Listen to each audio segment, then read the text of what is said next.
All right. We'll get started. I'm David Wentworth. I'm with the Millard Lions Club.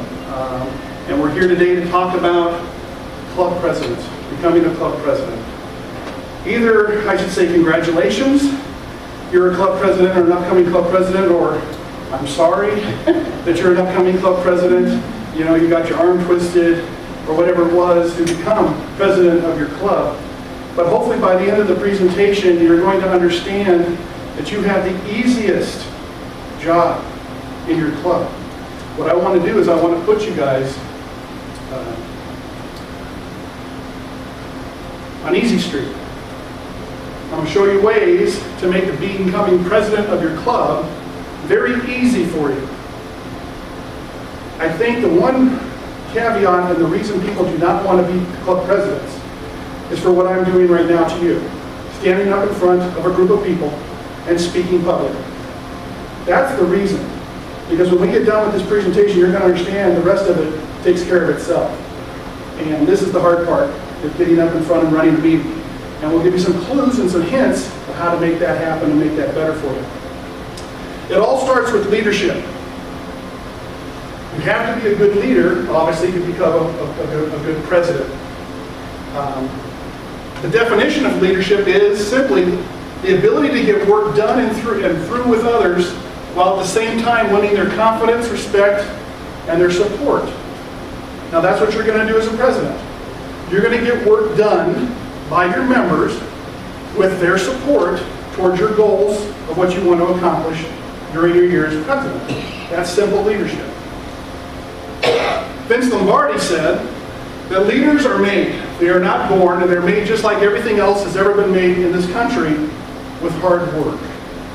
How many of you subscribe to that ideal, that leaders are made?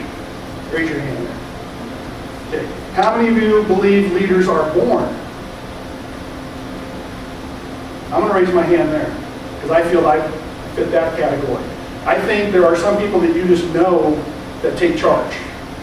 They're born leaders. My daughters, for example, my youngest is the setter on the volleyball team. She's the point guard on the basketball team, and she's the pitcher on her softball team. That's the person that's in control of everything on every one of those fields. She's a leader. And that was innate in her, because we saw that when she was 4, 5, and 6. And she's 6'3". And she's 6 foot. Yeah, she's 6 foot. A 6 foot setter is worth their weight in gold. But I think it's a combination of both. I think there are leaders that are born, but also they have to grow and get training and to become even better. But then I also think there are leaders that didn't know they were going to be leaders, but they go and they take advantage of leadership opportunities and become great leaders. So as a club president, what do you think you have to be a successful club president as a leader? What do you think you have to have? Organizational skills? What else? Delegation skills. Delegation skills. That's going to be very critical. People skills. People skills? How about the one I'm doing right now? Communication skills. You're definitely going to have to do a lot of communication. I've got a few key ones that I think are important for your characteristics. A president has to have a vision for your club. Now, I'll ask you this question, and I ask this of a lot of clubs. Does your club have a mission statement? You know Lions Clubs International does, and the Lions of Nebraska do. But does your club have a mission statement? It should. What is your mission as a Chadron Lions Club? What's your mission as the Grant Lions Club? In a simple sentence that if people read that, they go, oh, that's what you do. The second thing you're supposed to have is a vision statement. How do you see yourselves? That's another statement that you could work on with your board of directors or the group of Lions you have in your club to come up with those two types of statements, because then that gets everybody on the same page of what we're trying to accomplish in our communities. They have to be competent. I think everyone in here hopefully is competent to take the office of president whenever it is your time to be your turn. Hopefully your club should not nominate somebody who could not do the job, because then you're going to fail as a club. And you have to remember that your club elected you to represent that. They're not sitting out there at the meetings hoping you fail, hoping you make a mistake, because you're all part of the same unit. They did that because they believe in you. And you need to believe in yourself. And you need to be able and competent to do it. Able to communicate. It's critical when you're club president.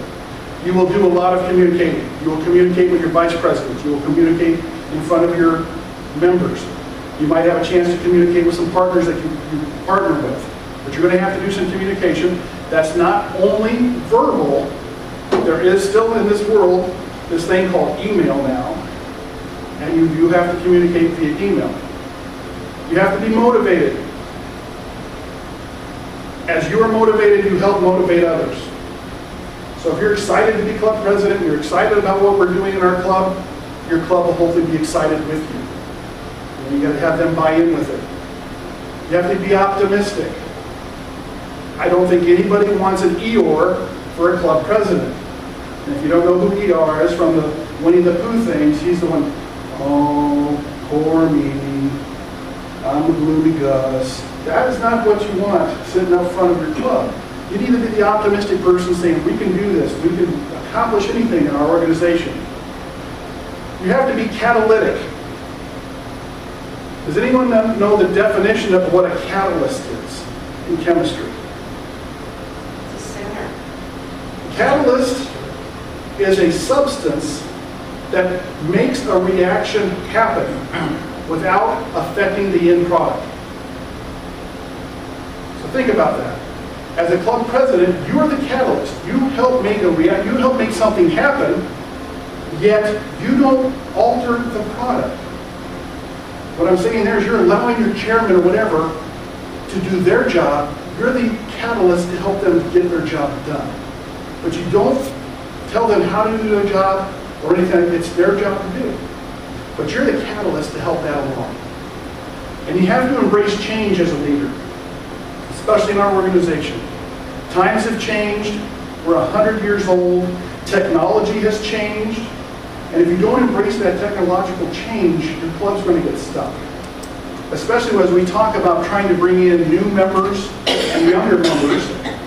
Younger members are on their phones, they're on Facebook, they're on Twitter, they're on Snapchat, they're on all these different things. And if you don't provide that as a club, they're not going to be able to participate. So, the president's duties. One, you have to preside over all meetings of the board and of the club. That's simple enough. You have to appoint the standing committees of the club. So what if you have a pancake feed, if you have a park cleanup, you have to appoint people that will do those jobs and make the club successful. You have to ensure that proper elections are done. Now, as a past district governor, I will tell you there were a few clubs that when I had to go out and find if they filled out their PU 101s, well, PU 101s are supposed to be submitted by the May 15th. Your elections are supposed to happen in April. Your nominations happen in March and April. I had a couple clubs go, well, the reason we haven't turned in our PU 101 is we don't hold elections till June because the officers don't take effect till July. Why do you think International has that schedule further up? If they didn't, they would have been there. Right, people procrastinate. I think the other part is to be quite candid, is hopefully by May, the incoming president is thinking about what he or she needs to do. You're not waiting until July 1st to take office and then all of a sudden do things. And we're going to get into that a little bit later as you plan your year of becoming a president. And finally, you have to cooperate with the district governor since you are a part of their advisory committee. You and your secretary of every single club is a part of the district governor's committee. So let's look at these one by one. Club meetings. I told you I was going to put you on Easy Street. So on this street of the agenda, it is the most critical part of a club meeting. What is the agenda? What does it represent? The format of how the meeting is going to be run. Format of how it's going to run. How about just simply a roadmap? That's you. You know, I'm sitting here today with a presentation for you, and guess what I have? I have an agenda that I am following to keep me on track, to make sure I don't miss any points. But the other part of the reason for an agenda that I think is super important is how many of your clubs get derailed in a meeting by discussing something that's not on the agenda. Somebody raises their hand and brings up a topic, and next thing you got 10 minutes, 15 minutes of conversation going on that's not beneficial to the whole group. Kind of like what we heard from International Director Jerome this morning about long, boring meetings. You're just creating that with this. Is that the agenda is your most important document for when you run meetings. If you're the club president, you need to let your members know. If you want something on the agenda, you need to get it to me 4 days in advance of the meeting, or whatever you choose that time frame to be. And if it's not on the agenda, we do not discuss it. Exception, emergencies. If something happens in an emergency case in your club and you have to address something, you can. But the point being is if it's important enough for someone to call you or contact you to put it on the agenda, then maybe it's important enough for the whole group to discuss. But if it's not, let's not bring it up. Because that's how you get derailed. So the agenda, very, very important. The other part about meetings is they have interesting programs. We talked about long, boring meetings is why Lions leave. The whole point of Lions coming to your meeting is not just to have a meeting and just to have a dinner. Every meeting should have a purpose. Whether it's to communicate or go over things that are upcoming, but there should be a purpose to every meeting. But how about having interesting programs that drive your members to attend your meetings? And these programs do not have to be Lion related. We do have Lion programs available for you. You can have someone from the foundation come in. You can have someone from LCIF come in, Leader Dog. All these different things that you can ask through our Speakers Bureau to come to your club that you think your members might be interested in. But for example, you might have a project with the NRD going on in your area. Why not have the NRD come in and tell you what's going on with that new project? Or you're putting in a new interstate exchange or street exchange in your community. Why not have somebody from the city government come out and tell us why are we doing this or what's necessary? And inform your people. So the interesting programs also help you have interesting meetings. And you may want to have one person that you assign as a program chair. And that's their job, is to find those interesting topics to have in your meetings. Robert's Rules of Order. We still function in a cohesive manner if we have order. Now, Robert's Rules of Order, if you aren't familiar with it, they're available online. You can look at it, but that's where someone makes, I move that, and then you have to have a second, and then you have discussion, and you have voting, and there's a reason behind that. Otherwise, things get disarray. But also with Robert's Rule of Order, it's how you control your meeting. You have one other resource in your club to help control meetings. Do you know who that is? Not Vice President, good thought. Tail twister? The tail twister. The tail twister actually is your sergeant of arms. Have you heard of a sergeant of arms at a meeting? They're kind of the person that's, we get the old. So if somebody's kibitzing in the back and talking while there's a presentation going on or whatever, you can address that by going, hey, Mr. Tail Twister. And they go over and shake the can and go, hey, you're being disruptive to or rude to the speaker. That's a resource for you to use. And that's their job. Of course, it's tail twisting is supposed to be fun and things like that, but you can use them as you need to help control your meetings. And your meetings, I'm not saying you have to be rigid and controlling, but I will tell you this, your clubs will be respectful of that. You know, and if, as we heard earlier, if you get out on time and you do these things, everybody's going to be happy. And happy Lions are active and engaged Lions. So it's important that we do that. So club meetings. You have 3 phases of club meetings. Preparation, facilitation, and follow-up. Hopefully you're just not going to show up Monday night if your meeting is at 7:30, at 7:25, and think you're ready to have a meeting. There should be more planning going into that Monday night meeting. Things like the agenda between you and your secretary, planning, what needs to go on, where there's some correspondence that came in that needs to be covered, to put into the agenda. Do we have a visitor For example, is the district governor coming? Or what is our program? If you have none of that and you show up at 7:25 for a 7:30 meeting, I'm going to tell you, you're going to have a very dysfunctional meeting, and people aren't going to be happy or satisfied. So you have to prepare for your meeting. Once you're at the meeting, you have facilitation.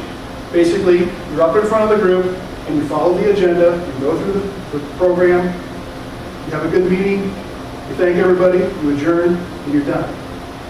But then, thirdly, there might be some follow-up. There might be something that happened during that meeting that you have to do afterwards, or you and your secretary have to do afterwards to follow up the meeting. So there's 3 phases of every meeting. Appointing committees. That's another task of the president. Why is this important? Why is it important to appoint your committees? So they have a chance to plan too. So they have a chance to plan. You're not doing it all yourself. You're not doing it all yourself. That's where we talked about delegation. And to get others involved. Get others involved. How about this? It grows leadership. Hopefully committee chairs become club presidents someday. Isn't that your goal? Or do you want to be club president for the next 10 years? I don't think so. Clubs run on what we do.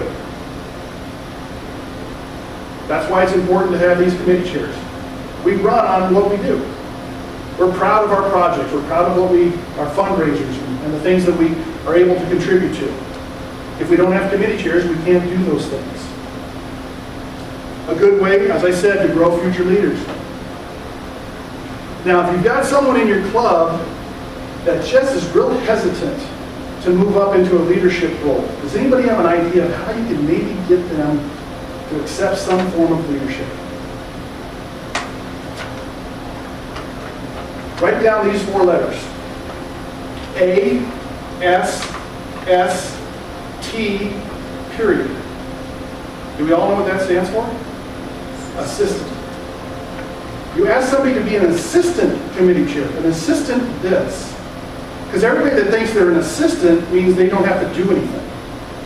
But yet you talk to the committee chair and tell them, hey, I'm putting Evelyn with you as an assistant, but I really would like you to work her into more of a leadership role, and you step back because I know you want to move on to a different project next year. And Evelyn, of course, we asked her to be an assistant. She's like, oh, yeah, I'll do that, because assistants don't do anything, but we're setting her up in a sense. And next thing, when the next president comes around and Gloria can't or doesn't move on as that committee chair, and they go, hey, Evelyn, would you mind stepping up and taking over that committee for us? And all of a sudden, Evelyn goes, yeah, I think I can do that for you. Now she's a committee chair. We just found leadership from somebody who said they were never going to be leadership. What should you look for in a committee chair? Any ideas? A pulse. What's that? A pulse. A pulse? That's, okay. Yeah, that would be good. That's a good one. If you had to find a pulse. Well, willingness it would be a good answer. Somebody that's willing to do the job. You don't want to appoint somebody who doesn't want to do it. What's a good way to find those out? By asking questions. You know, for example, you may have a club newsletter. Some clubs still do that. And you have a retired editor from your local paper in your club. And you're thinking, hey, there it is. Retired editor, newspaper, put them together. Yet, the reason the person joined your Lions Club with the newspaper after retiring is, I'm done with newspaper. He doesn't want to do that. And if you forced him to do that, he'd be very dissatisfied or unhappy. So you have to find out and get that good marriage of somebody that will do the job. Who should oversee the committees? The vice president. I'm going to go back to her answer earlier. What was your answer when I said Oh, vice president? vice presidents? Vice presidents should oversee your committees. Again, I'm making your job easy, right? I told you I was going to make your job easy on Easy Street. You don't have to oversee the committees. Your vice presidents do. If you have 12 committees, give 6 to your first vice president, 6 to your second vice. If you have 3 vice presidents, give 4, 4, and 4. What does that do? That prepares your vice presidents for leadership down the road. But also, how many people do you have to talk to about 12 committees? Two or Two.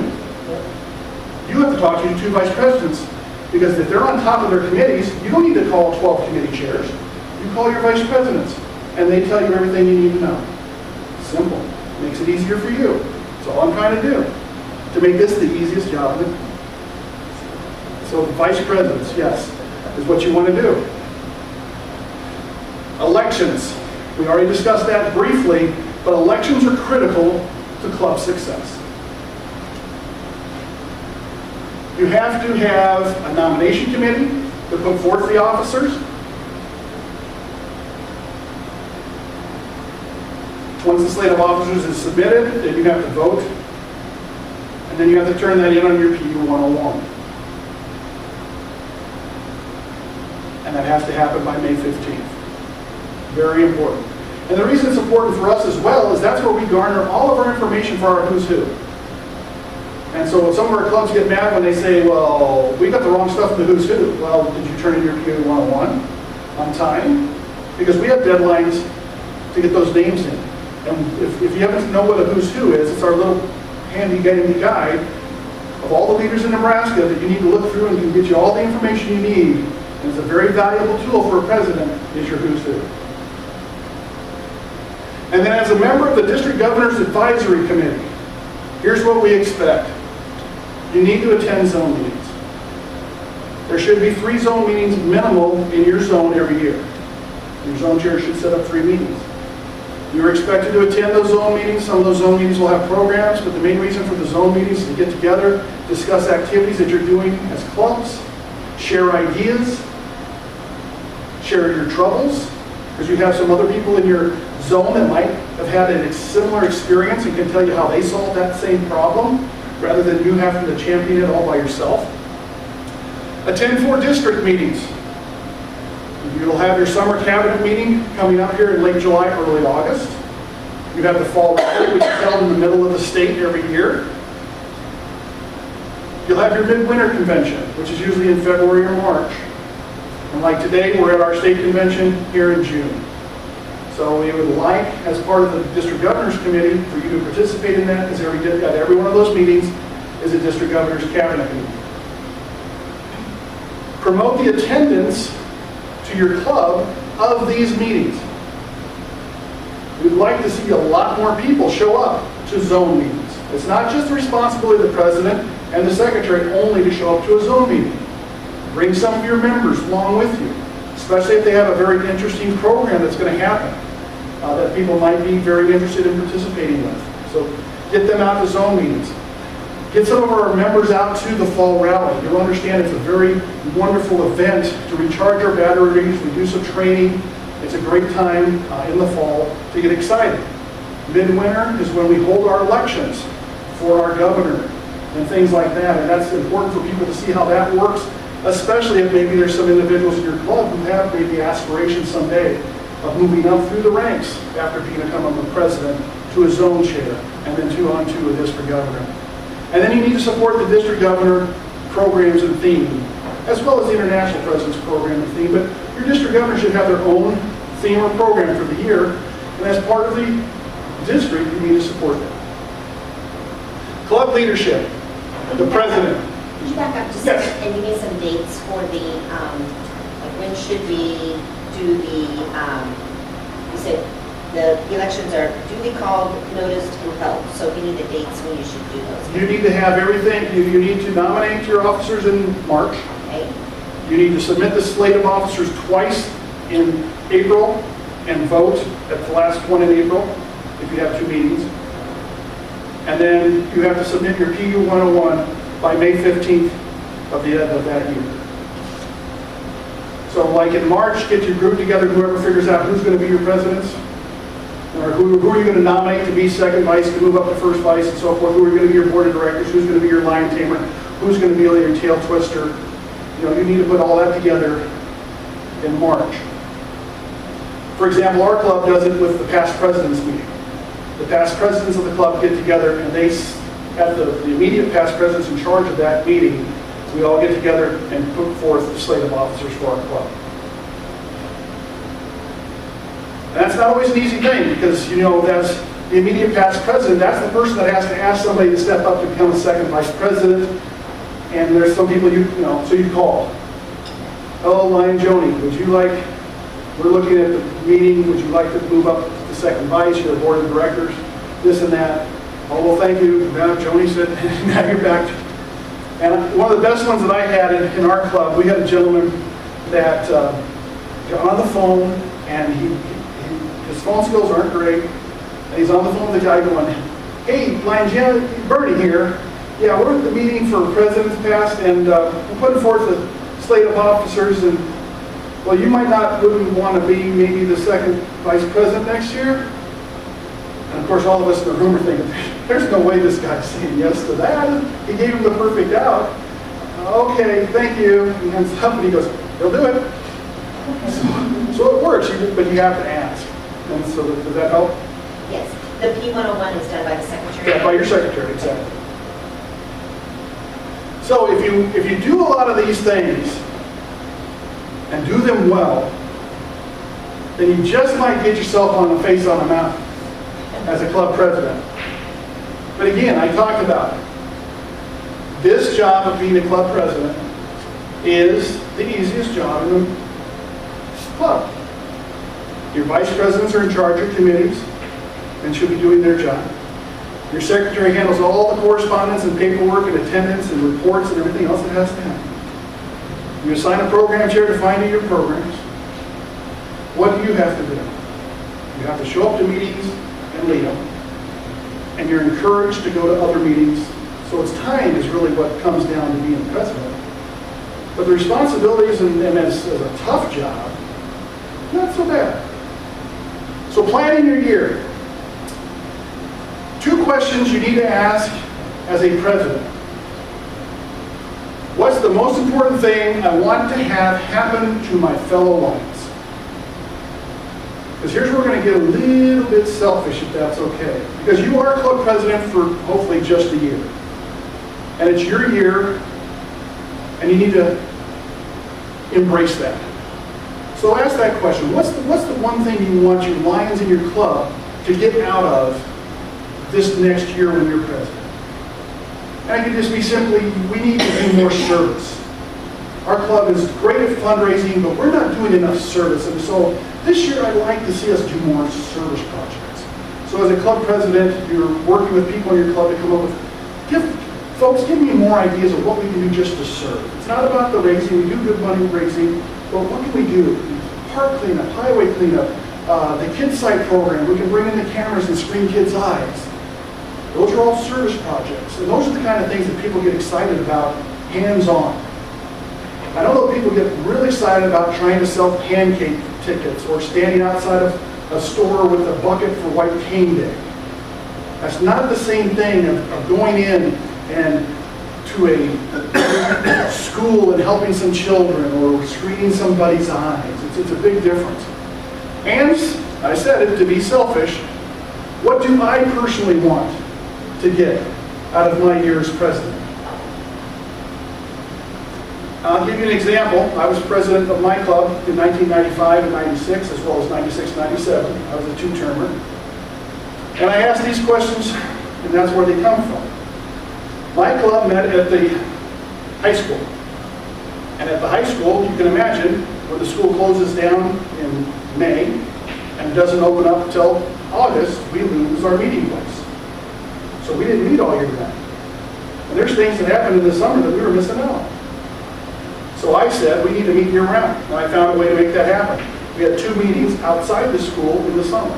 And what we did, instead of meeting every 2 weeks, as we did the 2nd and 4th Mondays, we went 5 weeks. 5 weeks from our second meeting in May was a meeting in June. 5 weeks later, we were in July. And 5 weeks later, by goodness, if we were on the 4th Monday in August, back into our normal schedule. So that increased 2 meetings, but we met all year. Also decided at that time in 1995 that our scholarships and some of the things we did, not quite enough. So let's double our giving. Instead of a Melvin Jones every other year, Melvin Jones every year. Instead of a Nebraska Dennis Hall Fellowship or whatever, every other year, every year. But if you double your giving, what do you have to do? You have to bring in more money. And so I did have a project that came along with it. But the one thing I'm adamant about as a club president never makes a motion. A club president never comes up with any ideas from up here. That doesn't mean you don't come up with ideas, just not from up here. In case in point, I asked somebody that I knew to bring up a new fundraising idea off the floor that I knew a lot about so I could talk about it. But it didn't come from me, it came out from the club. And it was a craft fair idea that my wife ran a craft fair for the high school. It's like, yeah, craft fairs, I mean, I have a database, we could do a craft fair. And the first year we made $11,000. And we were able to keep our double giving, and since then it's been that way. And the impact you can make, when I was in 95, 96, we were an all-men's club. And I said, we need to have women. And during my year as president, we brought in the first woman. And now 20 plus years later, we're lucky because 45% of our club are women, 55% are men, and we would be nowhere if we hadn't broken the gender barrier back. But as a club president, you can make that thing happen. So, planning your year. Get advice from the current president. Because there might be some things that transfer from year one to year two, right? You might have a project that's coming up here in August that's already being worked on now. And so when you take off, let's say in July, you're going to have to know already what's going on. Because it's transferring over both presidencies. Discuss what matters will continue from year to year. And make sure you're involved in planning your installation. Do you all do installation of your officers? To make it more appropriate, or the feeling of being an officer is important, you should have an installation of officers and have a dignitary come in and install your officers. Otherwise, a lot of the people don't think that it really means anything. So if you sit up there and someone asks you to become on the board of directors, or to be the club secretary, or to be the treasurer, and list the responsibilities, the duties, and you say, I will, then that person's more apt probably to do that job. President of the United States have an installation every year when they get elected. Matter of fact, they have multiple parties that they get to go to. But you need to plan and put that together.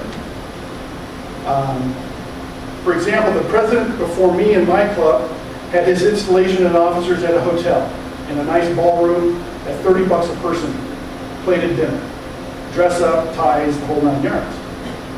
So you're looking at $60 a couple, which was kind of expensive back even early 90s, but that's what we did. Not very well attended, but that's how he wanted to handle his installation. Fine. I'll never question that. But for me, I decided to go the other route. I had everybody over to my backyard. I had my barbecue. I was going to grill steaks and have a baked potato provided by me in the club for $5 a head. They had to bring a dish, and whether it's a dessert or a side dish. And we basically kind of picnic in the backyard.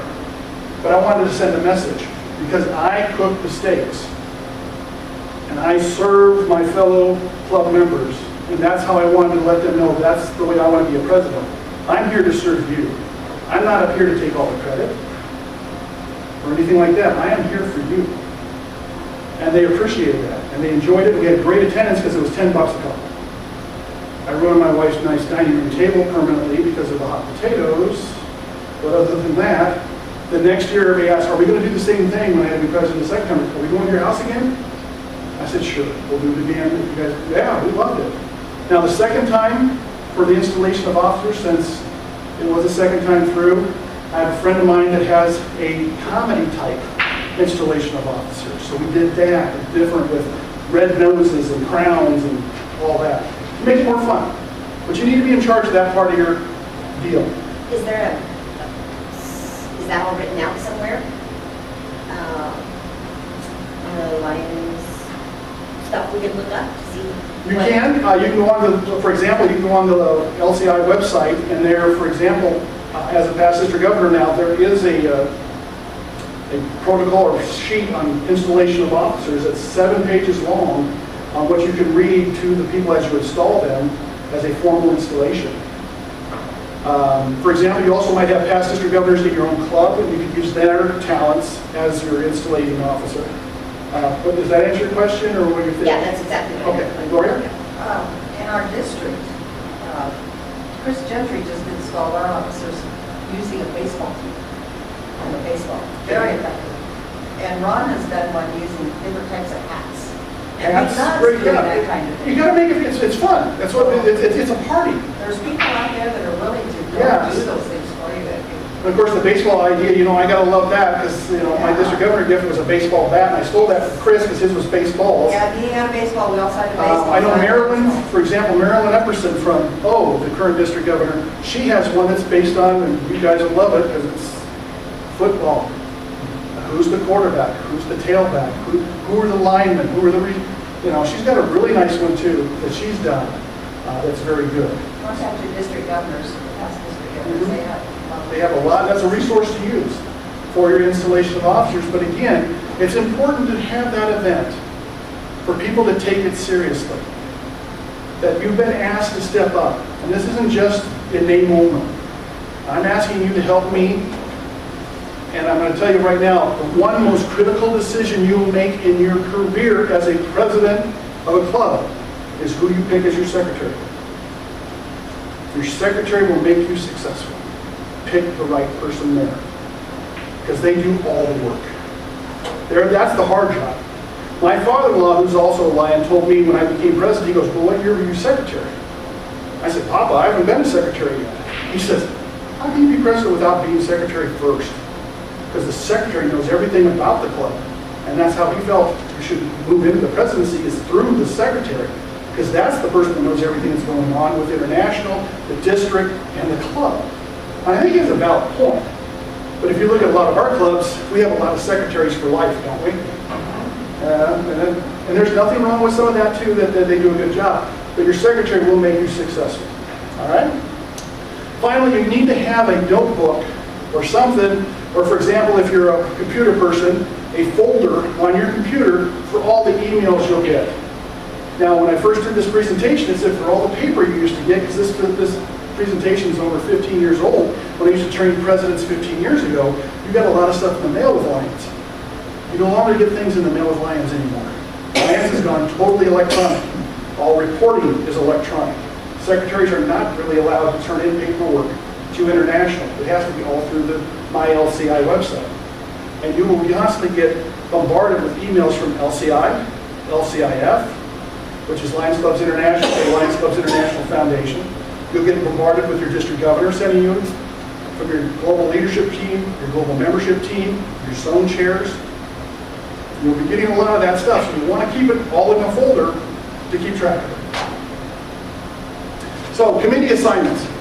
It's important. You take office July 1st, but that doesn't mean July 1st you start working on the office.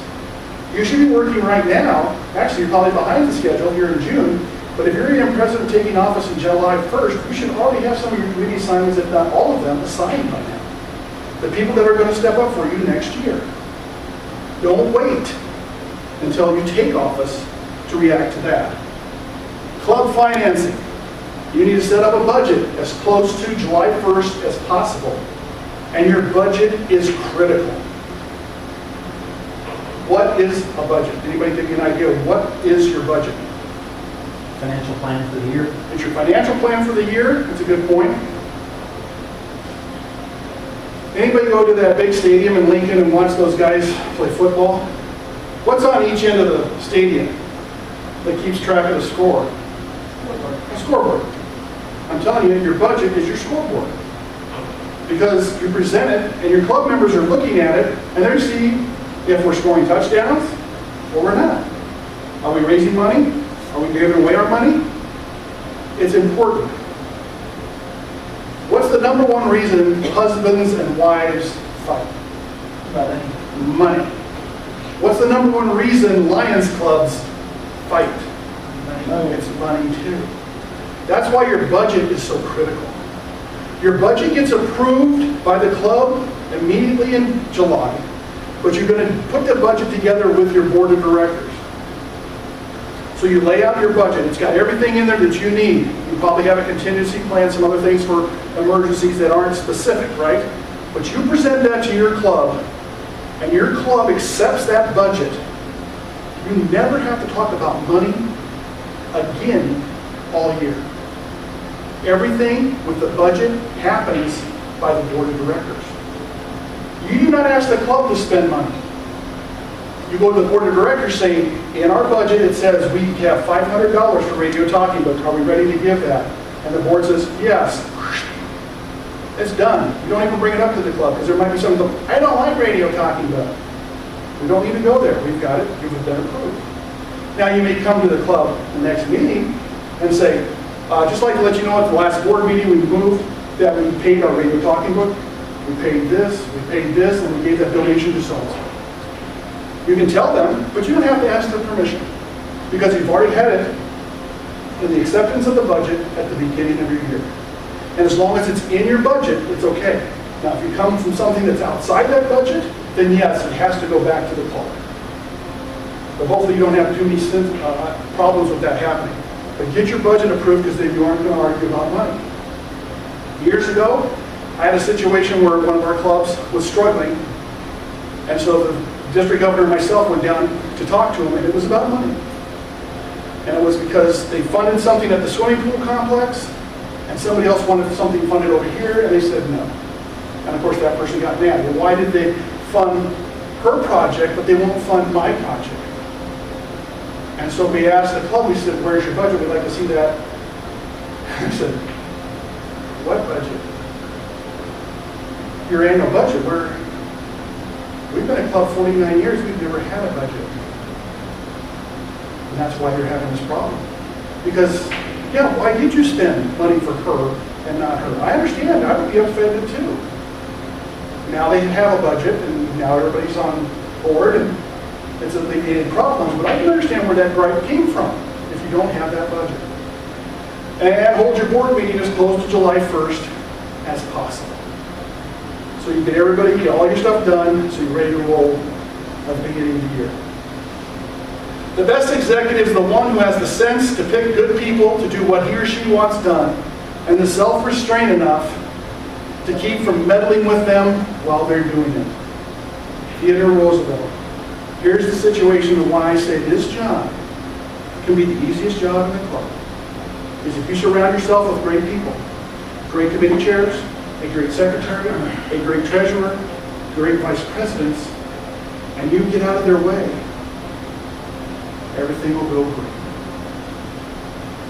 Does anybody have any questions? Seems like our biggest struggles is membership and fundraising. Okay. We do the nut sales, we do different things, and we're always trying to find something to make us more money. And, it's a tough deal. Money is one thing. Like I said, the fundraising is an important part. And membership. Everybody worries about membership. The one thing that, as a leadership person in the leadership chair that I've been for all these years, I believe everything rises and falls on leadership.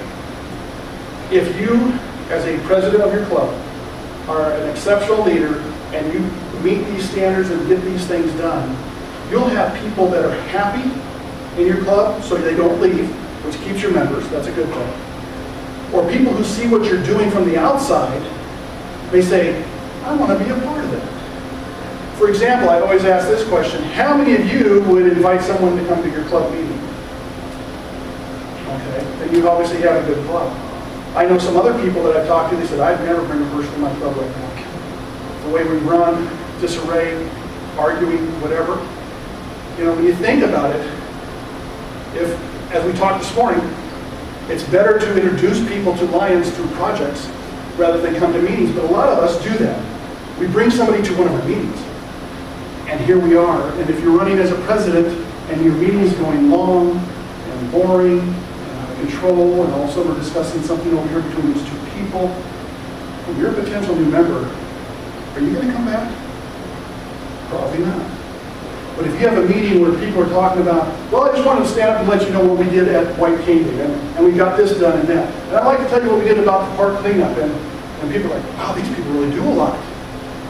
Maybe I will come back. maybe I will join this. Totally different type of situation. Anybody else? Yeah. Yeah.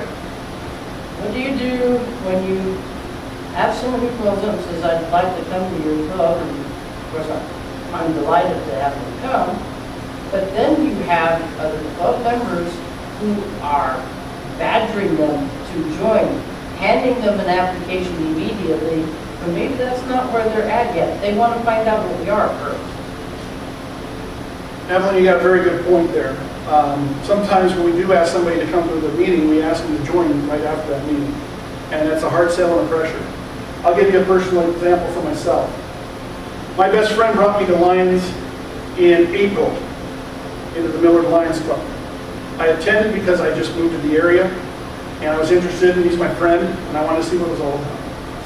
So I went to the April meeting, and they had two, so I went to two meetings. I went to the May meeting. But then what did I tell you about my club before I became president? They don't meet all summer. So when I came back in August, they were lucky.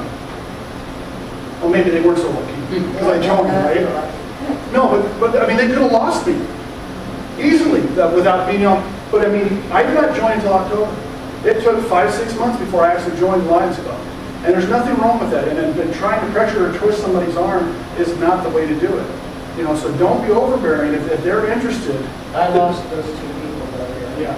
The biggest thing with regard to membership and bringing in new members, so often we do what when we have a new member? We tell them what we do. We tell them, right? What should we be doing? We should be asking them, what Show do you them as want? including them. We get into a project, but ask them what they're interested in. Sure. And you say, well, you know, oh, you're interested in kids? Well, guess what? We have a thing we do which we screen children's eyes. That might be something you'd be very interested in. Or this, well, you know, we have the park cleanup if you're environmentally conscious. But how often do we never ask? We always tell them all the things we do. And as a professional salesman, it's my job. I can go out and talk to you 9 ways to Sunday about my filter. But if you don't own a spray booth, you'll never buy my product. We're wasting our time until I can find a way maybe to find out what you need. So, very good. Anything else? Do you think a small community has advantages sometimes over the city people? They try to get people to know what a Lions Club's about. Absolutely. Because I know, like in our community right now, we've got a big project going on that the Lions are doing, and we're being noticed. And in the city, I'm not so sure that that would happen. Well, you'll hear that we are the best kept secret in town, is what everybody always tells you. But for example, in your communities, in the smaller communities, because I think a lot of you are from smaller communities, how easy is it for you to get maybe a project in the newspaper, to get some coverage?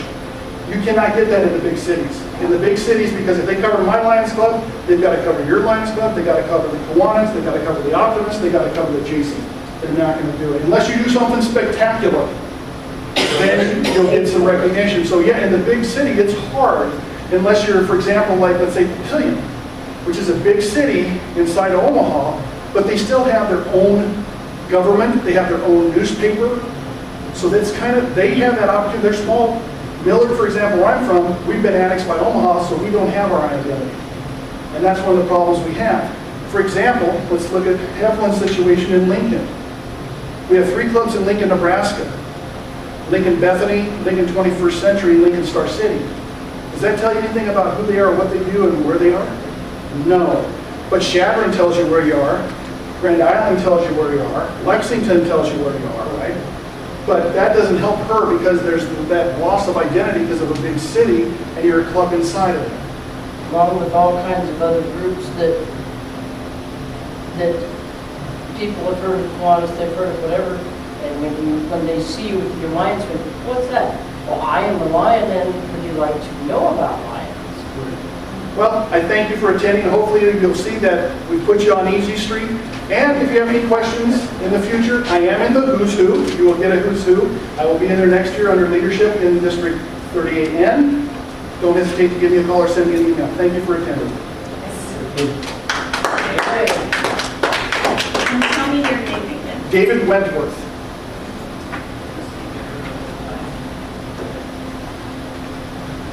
Sounds. WENTWORTH.